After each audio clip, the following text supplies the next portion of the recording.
নমস্কার বন্ধুরা, মেনকা রান্না করে আপনাদের সবাইকে স্বাগত জানাই। তো বন্ধুরা, ঘরে বানানোর ল্যাংচা কীভাবে বানাচ্ছি আপনাদের শেয়ার করছি। চলুন বন্ধুরা, রেসিপিটা বানিয়ে দেখাই। আর পুরো ভিডিওটা দেখার জন্য অনুরোধ করছি বন্ধুদেরকে, ভালো লাগলে লাইক কমেন্ট সাবস্ক্রাইব করে দেবেন বন্ধুরা একটা।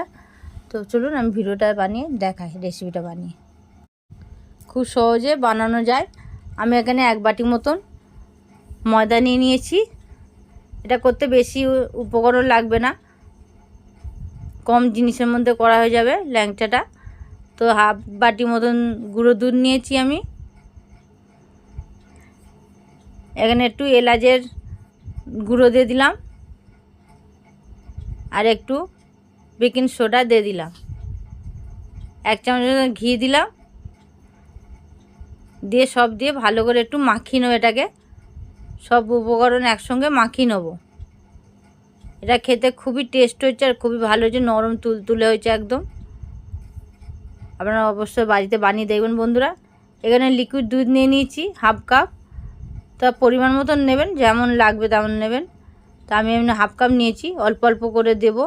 দিয়ে আমি মেখে নেবো এটাকে। তো এইভাবে মাখছি, পুরো আটার মতন মাখবো না, এটা একদম একটু নরম নরম একদম এইভাবে মাখানো হবে। তো দেখুন একদম নরম করে আমি মেখে নিয়েছি। নিয়ে এটাকে 15 মিনিট মতন আমি এটাকে ঢাকা দিয়ে রেখে দেবো। তো 15 মিনিটের জন্যে আমি ঢাকা দিয়ে রেস্টে রেখে দিচ্ছি। 15 মিনিট পর ফিরে এলাম। তো দেখুন একদম টেনে নিয়েছে। আর হাতে সামান্য একটু তেল দিয়ে আমি আবার একটু মাখিয়ে নেবো এটাকে। একটু মাখিয়ে নিচ্ছি, ঠেসে নিচ্ছি ভালো করে এইভাবে, হাতে তেল দিয়ে নিচ্ছি। আপনারা চাইলে ঘিও নিতে পারবেন হাতে।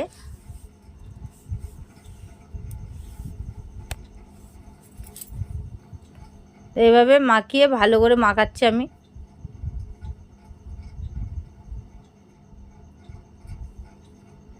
তো এবার মাখিয়ে নিচ্ছি, নিয়ে এবার লেচি কেটে নেবো, ল্যাংচার মতন লেচি কেটে নেবো।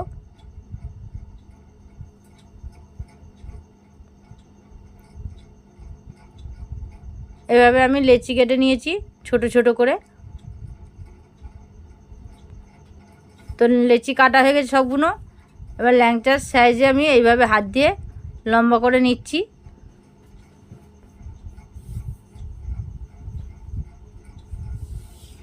দেখুন ল্যাংচার সাইজে আমি লম্বা করে নিলাম।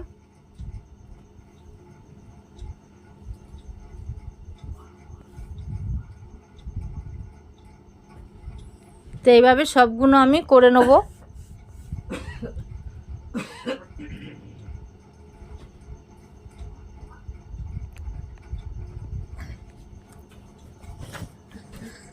দুটো করে দেখিয়ে দিলাম, দেখুন এবার সবগুলোই করে নিয়েছি। এবার কড়াইতে আমি তেল বসিয়ে দিয়েছি, কড়া বসিয়ে একদম গ্যাস কমানো আছে, তেল গরম হবে না খুব, একদম দেখুন একদম সামান্য গরম তেলে একদম দিয়েছি, উষ্ণ গরমে, খুব বেশি গরম না। আর গাছটা একদম কমিয়ে রাখতে হবে, জোরে দিলে হবে না। তো দেখুন ফুলে যাচ্ছে কি সুন্দর, দিতে না দিতে এটা ফুলে যাচ্ছে একদম।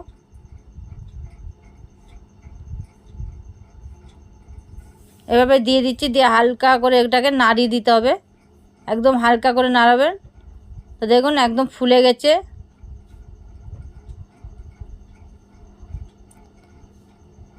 সব দিকে লাল লাল করে পান্তুয়ার রং এর মতন ভেজে নেবো, একদম লাল লাল করে ভেজে নেবো। আর অন্যদিকে আমি চিনির শিরা করে রেখে দিয়েছি।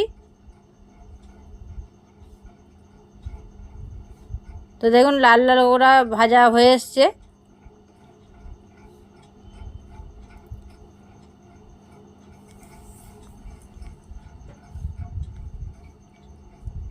তো এবার আমি এগুলোকে আর একটু লাল করে এবার তুলে নিচ্ছি। দেখুন পুরো ফুলে গেছে, ডুমডুম হয়ে গেছে একবারে। তো এবার নিয়ে আমি শিরার জলে দিয়ে দেবো, চিনির জলে দিয়ে দেবো। চিনির যে শিরাটা করে রেখেছিলাম তার মধ্যে আমি দিয়ে দিলাম। তো কেমন হয়েছে বন্ধুরা, এটা ঢাকা দিয়ে আমি 15 মিনিট মতন আবার রেখে, এটা মিনিমাম 2-3 ঘন্টা রেখে দিতে হয়। তো 2-3 ঘন্টার আমি রেখে দিয়েছিলাম, তারপর খুলে দিয়েছি। দেখুন একদম ফুলে গেছে। আমি এটা কেটে দেখাচ্ছি। তো কেমন হয়েছে বন্ধুরা, একটা কমেন্টে অবশ্যই জানিয়ে দেবেন। দেখুন একদম নরম হয়ে গেছে, কি সুন্দর দেখে হয়েছে, ভেতরটা একদম দেখুন ফাঁপা হয়েছে একদম। তো কেমন হয়েছে বন্ধুরা, একটা লাইক কমেন্টে জানিয়ে দেবেন, আর একটা লাইক কমেন্ট সাবস্ক্রাইব করে দেবেন বন্ধুরা, যাতে আরও নতুন রেসিপি আপনাদের সঙ্গে শেয়ার করতে পারি। এখন মতন আবার এলাম, নমস্কার।